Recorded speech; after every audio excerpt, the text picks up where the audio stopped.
అందరికీ నమస్కారం. నా పేరు Vijay Kumar. Welcome to skill Telugu official YouTube channel. ఈ ఛానల్ని ఇంకా సబ్స్క్రైబ్ చేయని వాళ్ళు దయచేసి సబ్స్క్రైబ్ చేయండి అండ్ అలాగే లైక్ చేయండి, షేర్ చేయండి. సో ఈరోజు ఇంపార్టెంట్ టాపిక్ ఏమిటంటే, ప్రజెంట్ ఎక్కువగా ట్రెండ్లో ఉంది సిల్వర్ మరియు గోల్డ్ సంబంధించిన ప్రైస్ అనేది విభత్సంగా పెరుగుతుంది. అండ్ అలాగే సేమ్ టైం నిన్న నైట్ సిల్వర్ ప్రైస్ ఏమో ఒక 1 lakh తగ్గితే గోల్డ్ ప్రైస్ ఏమో దగ్గర 20,000 వరకు తగ్గడం జరిగింది. సో ఇలా ఈ గోల్డ్ సంబంధించిన ప్రైస్ ఎందుకు పెరుగుతుంది అండ్ అలాగే ఎందుకు తగ్గుతుంది అనేది ఈ వీడియోలో చెప్తాను డీటెయిల్గా. సో నార్మల్గా బంగారం ప్రైస్ ఎప్పుడు పెరుగుతుందంటే, ఇప్పుడు బేసిక్గా ఇండియాలో ఫెస్టివల్ సీజన్లో పెరుగుతుంది అండ్ అలాగే మ్యారేజెస్ సంబంధించిన టైంలో పెరుగుతుంటుంది. సో మ్యారేజెస్ అంటే ఇక్కడ మంచి ముహూర్తాలు ఉన్న టైంలో. లాస్ట్ ఇయర్ ఏమో 75,000 ప్రైజ్ ఉండేది ఒక తులం, అంటే 10 గ్రాములకేమో 75 రూపాయలు ఉండేది. ప్రజెంట్ ప్రైజ్ ఎంత ఉందంటే 1,50,000. సో లాస్ట్ ఇయర్ 75,000 ఉంటే ఈరోజు అంటే ఈ సంవత్సరము 1,50,000 అనేది ఇక్కడ ప్రైజ్ అనేది కలిగి ఉంది. సో ఈ ప్రైజ్ పెరగడానికి రీజన్ అనేది ఇక్కడ చెప్తాను. కేవలం గోల్డ్ మాత్రమే కాకుండా సిల్వర్ ప్రైస్ కూడా పెరుగుతుంది. సో ఇలా మనము ఫంక్షన్ ఫెస్టివల్ టైంలో చూస్తుంటాము. అయితే బేసిక్గా గోల్డ్ ప్రైజ్ ప్రపంచవ్యాప్తంగా ఎప్పుడు పెరుగుతుందంటే, ఒకటి యుద్ధం జరిగినప్పుడు, అంటే వార్ జరిగినప్పుడు. రెండవది ప్రపంచవ్యాప్తంగా ఆర్థిక మాంద్యం తలెత్తినప్పుడు గోల్డ్ ప్రైస్ పెరుగుతుంది. అండ్ అదేవిధంగా COVID-19 ఏవైతే మనకు కరోనా వైరస్ ఏదైతే వచ్చిందో ఇలాంటి సిచ్యువేషన్లో గోల్డ్ ప్రైస్ అనేది పెరుగుతుంది. బట్ ప్రజెంట్ ఎందుకు పెరుగుతుంది అనేది నేను ఒక 4 కారణాలు చెప్తాను. అందులో మొదటిది, ప్రజెంట్ ఏముందంటే డిమాండ్ అనేది ఎక్కువ ఉంది. అంటే గోల్డ్ పైన ఇన్వెస్ట్మెంట్ కావచ్చు, లేకపోతే ఇలా ప్రపంచవ్యాప్తంగా ఏవైతే దేశాలకు సంబంధించిన ఏవైతే సెంట్రల్ బ్యాంక్స్ ఏవైతే ఉన్నాయో అవి ఎక్కువగా కొంటున్నాయి. అలా అమెరికా కావచ్చు, చైనా కావచ్చు, ఎక్కువగా గోల్డ్ అనేది ఇక్కడ పర్చేజ్ చేయడం జరుగుతుంది. కాబట్టి సో డిమాండ్ అనేది ఎక్కువగా పెరగడం వల్ల సప్లై అనేది ఇక్కడ తగ్గుతుంది. కాబట్టి ఇలాంటి సిచ్యువేషన్లో గోల్డ్ ప్రైస్ అనేది పెరుగుతుంటుంది. అయితే ఇదొక ఫస్ట్ రీజన్. అయితే సెకండ్ వన్, ట్రంప్ బేసిక్గా వివిధ దేశాల పైన, ఇండియా మాత్రమే కాకుండా ప్రపంచవ్యాప్తంగా కొన్ని దేశాల పైన టారిఫ్లు ఇక్కడ విధిస్తుండు.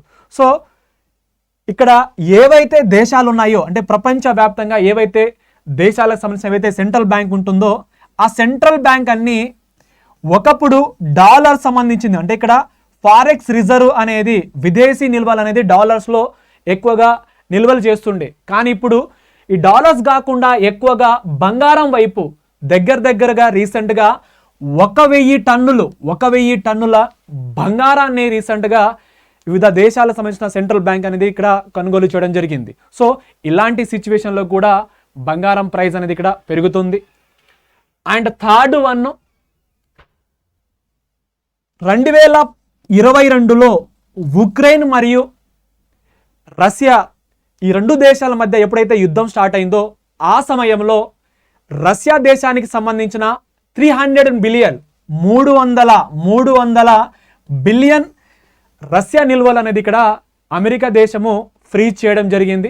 అలా ఫ్రీజ్ చేసిన తర్వాత రష్యా మాత్రమే కాకుండా చైనా దేశం కూడా, ఈ 2 దేశాలు ఏవైతే ఇప్పుడు ఒక దేశము ఇంకో దేశంతో వ్యాపారాలు చేయాలంటే ఆ వ్యాపారాలు అనేది డాలర్స్ పైన నడిచేది. ఈ 2 దేశాలు ఇప్పుడు ఏం డిసైడ్ చేయడం జరిగిందంటే, డాలర్స్ కాకుండా ఆ దేశానికి సంబంధించిన ఏవైతే కరెన్సీ ఉంటుందో ఆ కరెన్సీ పైన వ్యాపారం చేయాలని ఇక్కడ డిసైడ్ అవ్వడం జరిగింది. అలా దీన్ని మనం ఏమంటామంటే డీడాలరైజేషన్ అంటాం దీన్ని.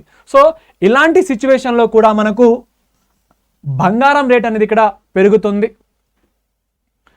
అండ్ ఫోర్త్ వన్, ఏదైతే ఉక్రెయిన్ మరియు ఈ రష్యా దేశాల మధ్య ఎప్పుడైతే యుద్ధం స్టార్ట్ అయిందో, ఇది మాత్రమే కాకుండా మిడిల్ ఈస్ట్లో కావచ్చు, ఇలా ఇరాన్ సంబంధించి కావచ్చు, ఇలా చాలా చోట్ల ఏవైతే యుద్ధాలు జరుగుతున్నాయో ఇలాంటి సిచ్యువేషన్లో కూడా బంగారం యొక్క రేట్లు అనేది ఇక్కడ పెరుగుతుంది. ఎందుకంటే ఇన్వెస్టర్స్ ఇప్పుడు ఎవరైతే ఇన్వెస్టర్ స్టాక్ మార్కెట్లో ఎవరైతే పెట్టుబడి పెడతారో, సో స్టాక్ మార్కెట్ కాకుండా ఎక్కువగా ఏమిటంటే బంగారం పైన అంటే గోల్డ్ పైన ఇప్పుడు ఎక్కువగా డిజిటల్ రూపంలో అంటే డిజిటల్ పద్ధతిలో ఎక్కువగా బంగారం పైన ఇన్వెస్ట్ చేస్తున్నారు.